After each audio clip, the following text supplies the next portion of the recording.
Welcome back, horror friends, to this week's episode of Horror Movie Update. I'm your host, Marv.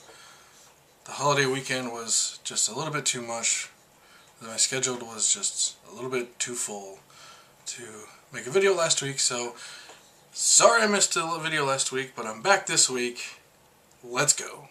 First up in theaters is a horror thriller film called Daylight. It's only being released in limited release, and as far as what the trailer appears to be, I have some issues. First up, I don't know what's going on in this trailer. I seriously have no idea what this movie is about. If you watch the trailer and you can explain it to me, I would love it. Second of all, trailers are advertising for movies. Movies are a product. Products are meant to be sold for a profit. Now, I hate movies that have trailers that make absolutely no sense. Hence this Daylight trailer. It's really bugged me because I've watched it a few times. I still don't know what's going on. There's a guy shooting a gun into a car, which it's kind of awkward because there's no evidence that anything came out of the gun. No bullets came out of the gun. Just him firing a gun at a car that has no reaction whatsoever. There's some strange blonde-haired woman that roams around this house with a couple other guys up and down the street, and she's got blood on her 1 minute. There's no dialogue. There's no cards where it says, you know, in this house a tragedy happened, or I don't know if this is a ghost story, if this is a murder story. I really have no idea what this Daylight movie is about. I really don't know what to make of it. And vague trailers, to me, are very, very pointless. You either think you're making a great piece of art that it doesn't matter what you show, people will come to see, or those who do eventually come to see it will love it and the word of mouth will pass and you don't need a trailer. That is okay for movies that have an already established brand name. Be it whatever it is. Texas Chainsaw Massacre, Nightmare on Elm Street, even Transformers. It's recognizable just by its title. When you have a movie like Daylight, what's the point in trying to be vague about everything? You're not going to draw interest. I think what you're doing is pushing away. Yeah, some people will say, hey, there's blood and gunplay. I'm in. I'm not one of those people. I'd like to know a little bit of the movie before going in. It's a sample. It's like going to the supermarket and be like, here, would you like to try a piece of, I don't know, pepperoni pizza? And you get this little triangle of pepperoni pizza. That's good, or that sucks. If it's good, you go pick it up. If it leaves a bad taste in your mouth, you don't buy it. This trailer left a bad taste in my mouth, obviously because I've been rambling on about it, but it's in limited release. I believe only one theater. So if it's in your area, you're kind of intrigued by the lack of visual representation, I guess, or the explanation of what it is. Go check it out if it's playing in your area. It's probably in a big city like New York or LA, but not around me. I don't care. I'm not waiting for DVD for this one. I have no interest in seeing it because I really truly do not know what it's all about. On DVD this week, first up we have Insidious. Insidious is the crazy haunted house movie that came out earlier this spring. I've heard it's a pretty decent movie, but I've also heard it's kind of not so decent. So, pick it up if you're looking to see either way. Fable. Teeth of Beasts.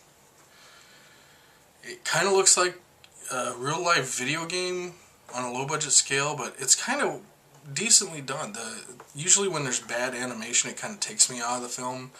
It doesn't enhance it at all, but it's kind of bad in the beginning of the trailer, but towards the middle and the end, the animation kind of picks up, and it looks pretty good for a low-budget film. But I go back to what I said about Daylight. I don't understand what's going on. I kind of do. It's people running around shooting each other, killing each other for survival over. They're fighting for something. They don't make it clear at all what they're fighting for, but again, vague representation of your film, especially on a low budget scale where it's not going to get widespread release, or the DVD is going to be released nationwide, but how many stores are going to carry it? Are you going to be able to find this one at Walmart? I don't know. George Romero's Dead Time Stories Volume 1. It's a 30-minute short horror tale anthology film, kind of along the lines of like Creepshow or what was it, Body Bags by John Carpenter. I trust George Romero. He's a movie icon, horror movie icon, for a reason, and the trailer makes them look pretty decent. They'll be interesting, and it's nice to see anthology films from time to time, so you don't spend an hour and a half on a story that you don't like. It's only 30 minutes. The Man Who Collected Food. Horrible title, but looks pretty good movie though, nonetheless. The trailer has it explained that this guy is pretty much a hoarder. He's a collector. He puts food in display cases, and he has to keep them in mint condition or he'll go crazy. Problem is he's already crazy because he collects food and he puts them in display cases, but he cannot open the food. He cannot eat the food. So what is he to do? Murder and cannibalize. Maneater, starring Dean Cain. Boy, his career's kind of taken a tumble since Lois and Clark. Anyways, it's a story of an urban legend come true. A beast that eats the old, the sick, the impure. Say like sin-wise, I believe they're bringing religion into this. But the creature looks nice. It looks good, and it looks like an interesting film. It is what it is. Rec 2 is the Spanish sequel to 2007's Rec, which is pretty much a virus outbreak, people in quarantine, people going nuts, murder, death, kill. I have yet to see the original Rec. I did not see Quarantine either. I think I'd rather watch Rec with subtitles than to watch a remake. Anyways, but it looks decent. It's supposed to pick up where the last one left off, so I always like horror films that kind of do that. They just pick up right where the last one left off. Instead of giving you the first 10 minutes of the film explaining how we got from this part, from the end of the first one, to where we are now. I like it just to bang, pick it up and go. I enjoy the films like that. Even if they're crappy, I still enjoy that element of the film. So, Rec 2, pick it up. There's a triple feature DVD being released. It's called Midnight Horror Collection Puppet Master Volume 2. Now this Puppet Master Volume 2 contains Puppet Master 4, Puppet Master 5, and Curse of the Puppet Master, which is Puppet Master 6. If you bought the original Volume 1 with 1, 2, and 3, you're definitely going to want this one.